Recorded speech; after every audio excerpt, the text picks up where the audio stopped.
ओम शांति। 17 अक्टूबर 1981 की अव्यक्त वाणी में बाबा ने बताया है कि सभी परिस्थितियों का समाधान उड़ता पंछी बनो। सभी परिस्थितियों का समाधान उड़ता पंछी बनो। अव्यक्त बाप दादा वतन निवासी सदा न्यारे और सर्व के प्यारे शिव बाबा बोले। अव्यक्त बाप दादा वतन निवासी सदा न्यारे और सर्व के प्यारे शिव बाबा बोले। बाप दादा सभी बच्चों को नैनों की भाषा द्वारा इस लोक से परे अव्यक्त वतनवासी बनाने के इशारे देते हैं। बाप दादा सभी बच्चों को नैनों की भाषा द्वारा इस लोक से परे अव्यक्त वतनवासी बनाने के इशारे देते हैं। जैसे बाप दादा अव्यक्त वतनवासी है, वैसे ही तत्वम का वरदान देते हैं। फरिश्तों की दुनिया में रहते हुए इस साकार दुनिया में कर्म करने के लिए आओ। बच्चे, फरिश्तों की दुनिया में रहते हुए इस साकार दुनिया में कर्म करने के लिए आओ। कर्म किया, कर्म योगी बने, फिर फरिश्ते बन जाओ। कर्म किया, कर्म योगी बने, फिर फरिश्ते बन जाओ। यही अभ्यास सदा करते रहो। बाबा ने कहा, यही अभ्यास सदा करते रहो। सदा यह स्मृति रहे कि मैं फरिश्तों की दुनिया में रहने वाला अव्यक्त फरिश्ता स्वरूप हूँ। सदा यह स्मृति रहे कि मैं फरिश्तों की दुनिया में रहने वाला अव्यक्त फरिश्ता स्वरूप हूँ। फर्श निवासी नहीं, अर्श निवासी हूँ। फरिश्ता अर्थात इस विकारी दुनिया अर्थात विकारी दृष्टि व वृत्ति से परे रहने वाले। फरिश्ता अर्थात इस विकारी दुनिया अर्थात विकारी दृष्टि व वृत्ति से परे रहने वाले, इन सब बातों से न्यारे, सदा वह बाप के प्यारे और बाप उनके प्यारे, दोनों एक दो के स्नेह में समाये हुए फरिश्ते बने हों। बाबा ने पूछा है कि दोनों एक दो के स्नेह में समाये हुए फरिश्ते बने हों। जैसे बाप न्यारा होते हुए भी प्रवेश कर कार्य के लिए आते हैं, ऐसे फरिश्ता आत्माएं भी कर्म बंधन के हिसाब से नहीं लेकिन सेवा के बंधन से शरीर में प्रवेश हो कर्म करते और जब चाहे तब न्यारे हो जाते। ऐसे कर्म बंधन मुक्त हो, इसी को ही फरिश्ता कहा जाता है। बाबा ने कहा, ऐसे फरिश्ता आत्माएं भी कर्म बंधन के हिसाब से नहीं लेकिन सेवा के बंधन से शरीर में प्रवेश हो कर्म करते और जब चाहे तब न्यारे हो जाते।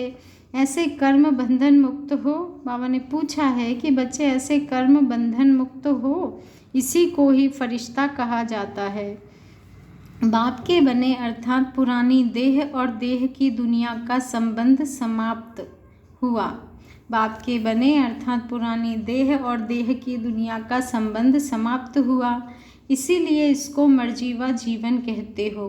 तो पुराने कर्मों का खाता समाप्त हुआ, नया ब्राह्मण जीवन का खाता शुरू हुआ। यह तो सभी जानते और मानते हो ना कि मर्जीवा बने हैं व बन रहे हैं। क्या कहेंगे? बने हो व बन रहे हो, मर रहे हैं या मर रहे हैं। बाबा ने कहा, जब मर गए, पिछला हिसाब समाप्त हुआ। ब्राह्मण जीवन कर्म बंधन का जीवन नहीं होता बच्चे, कर्म योगी का जीवन होता है। मालिक बन कर्म करते तो कर्म बंधन नहीं हुआ, लेकिन कर्मेंद्रियों के मालिक बन जो चाहो, जैसा कर्म चाहो, जितना समय कर्म करना चाहो, वैसे कर्मेंद्रियों से कराने वाले होंगे। तो ब्राह्मण अर्थात फरिश्ता कर्म बंधनी आत्मा नहीं लेकिन सेवा के शुद्ध बंधन वाली आत्मा। यह देह सेवा के अर्थ मिली है बच्चे, यह देह सेवा के अर्थ मिली है। आपके कर्म बंधन के हिसाब किताब के जीवन का हिसाब समाप्त हुआ, यह नया जीवन है। यह तो सभी समझते हो ना। पुराना हिसाब अब बाबा ने कहा, पुराना हिसाब अब तक रहा हुआ तो नहीं है। क्या समझते हैं महाराष्ट्र वाले टीचर्स, क्या समझती हैं? हिसाब किताब चुकतू करने में होशियार हैं व ढीले हैं। चुकतू करने आता तो है ना बच्चे। फरिश्ता बन जाओ तो मेहनत से छूट जाएंगे। बाबा ने कहा, बच्चे फरिश्ता बन जाओ तो मेहनत से छूट जाएंगे। चलने वाले, दौड़ने वाले, जंप लगाने वाले, इन सब से ऊंचे उड़ने वाले हो जाएंगे। तो मेहनत से छूट जाएंगे ना। अनादि रूप में है ही उड़ने वाले, अनादि रूप में है ही उड़ने वाले। आत्मा उड़ता पंछी है, चलता हुआ पंछी नहीं बच्चे। आत्मा उड़ता पंछी है, चलता हुआ पंछी नहीं। तो अनादि संस्कार जो आत्मा के कारण भूल गए हैं, फरिश्ते के बजाय कर्म बंधनी, उड़ते पंछी के बजाय पिंजड़े के पंछी बन गए हैं। अब फिर से अनादि संस्कार उड़ते पंछी के इमर्ज करो बच्चे। अब फिर से अपने अनादि संस्कार उड़ते पंछी के इमर्ज करो, अर्थात फरिश्ते रूप में स्थित रहो, तत्वम के वरदानी बनो। इसी को ही सहज पुरुषार्थ कहा जाता है। भिन्न भिन्न परिस्थितियों में क्या करूं, कैसे करूं की जो मेहनत करते हो, इससे परिस्थिति बड़ी और आप छोटे हो जाते हो बच्चे। भिन्न भिन्न परिस्थितियों में क्या करूं, कैसे करूं की जो मेहनत करते हो, इससे परिस्थिति बड़ी और आप छोटे हो जाते हो। परिस्थिति शक्तिशाली और आप कमज़ोर हो जाते हो।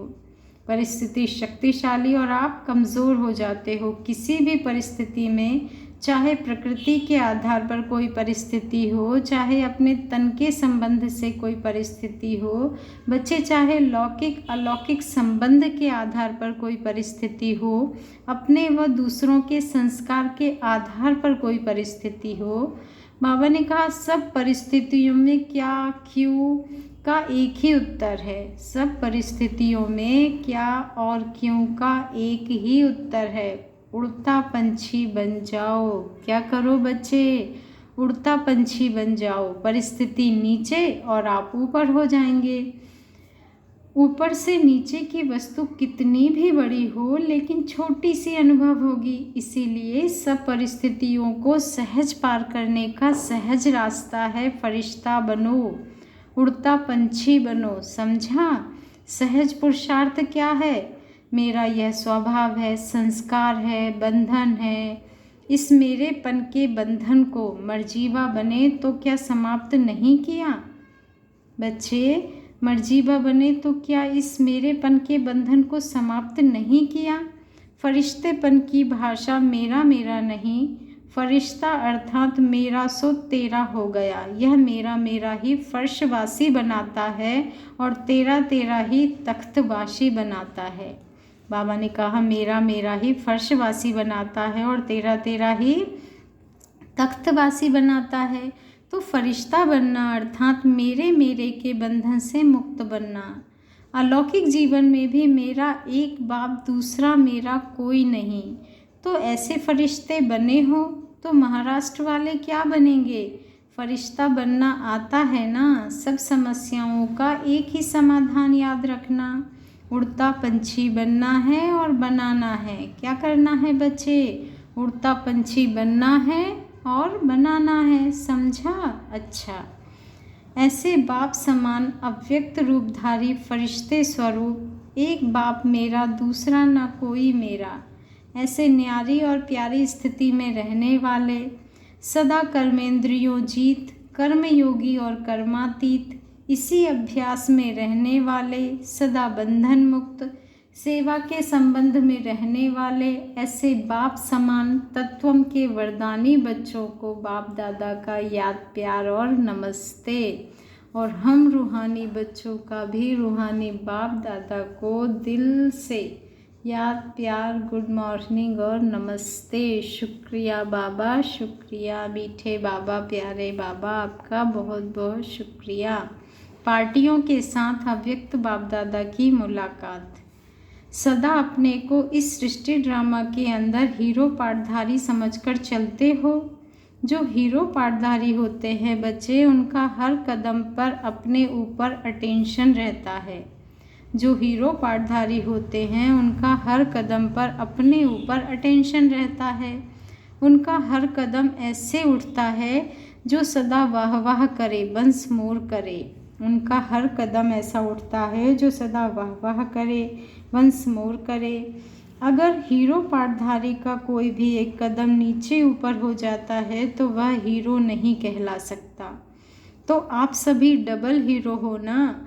हीरो विशेष पार्टधारी भी हो और हीरो जैसा जीवन बनाने वाला भी हो। बाबा ने कहा हीरो विशेष पाठधारी भी हो और हीरो जैसा जीवन बनाने वाले भी। तो ऐसे अपना स्वमान अनुभव करते हो। एक है जानना और दूसरा है जानकर चलना। एक होता है जानना और एक है दूसरा है जानकर चलना। बाबा ने क्या कहा कि एक है जानना और दूसरा है जानकर चलना। तो जानते हो व जानकर चलते हो तो सदा अपने हीरो पार्ट को देख हर्षित रहो। तो बच्चे सदा अपने हीरो पार्ट को देख हर्षित रहो।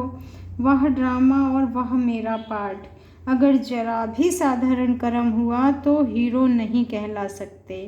जैसे बाप हीरो पाठधारी है तो उनका हर कर्म गाया और पूजा जाता है।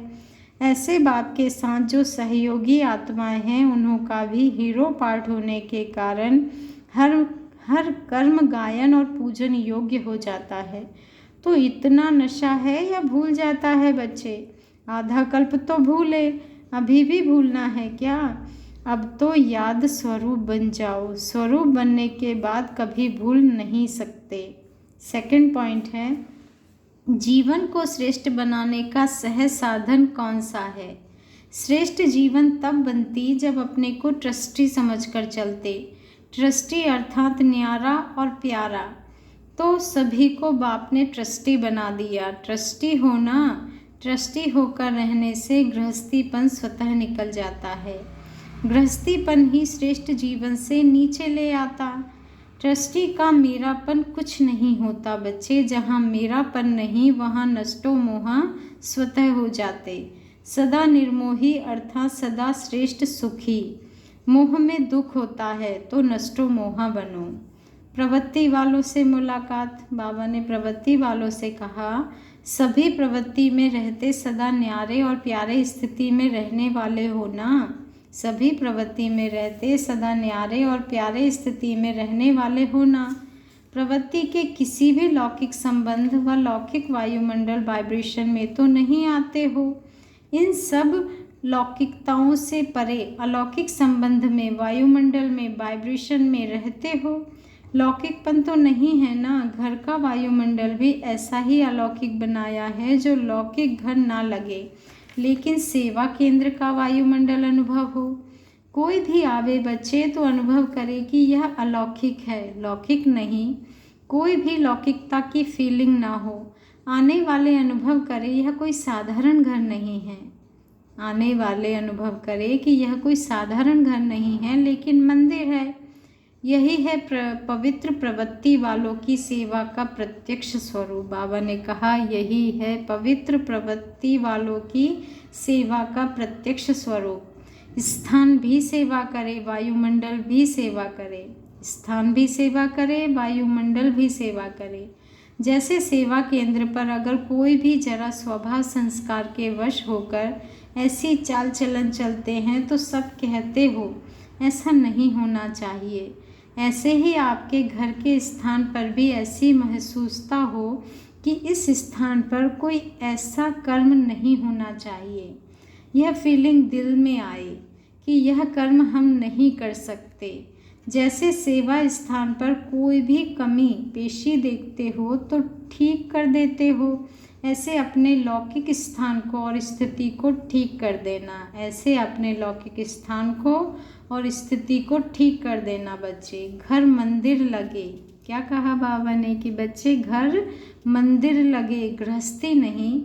जैसे मंदिर का वायुमंडल सबको आकर्षित करता, ऐसे आपके घर से पवित्रता की खुशबू आए। कितनी खूबसूरत बात कही, अच्छी बात कही बाबा ने कि बच्चे जैसे मंदिर का वायुमंडल सबको आकर्षित करता है, ऐसे आपके घर से पवित्रता की खुशबू आए। जैसे मंदिर का वायुमंडल सबको आकर्षित करता, ऐसे आपके घर से पवित्रता की खुशबू आए।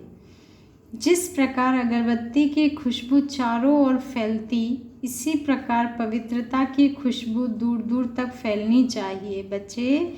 जिस प्रकार अगरबत्ती की खुशबू चारों ओर फैलती, इसी प्रकार पवित्रता की खुशबू दूर दूर तक फैलनी चाहिए। इसको कहा जाता है पवित्र प्रवृत्ति बच्चे। इसको कहा जाता है पवित्र प्रवृत्ति। चिंतन करें कि पवित्रता की खुशबू क्या होती है, कैसी होती है। इसे अनुभव करें और कराएं सभी को। अच्छा, ओम शांति। शुक्रिया बाबा, शुक्रिया आपका बहुत बहुत दिल से। मीठे बाबा, प्यारे बाबा, आपका बहुत बहुत दिल से शुक्रिया।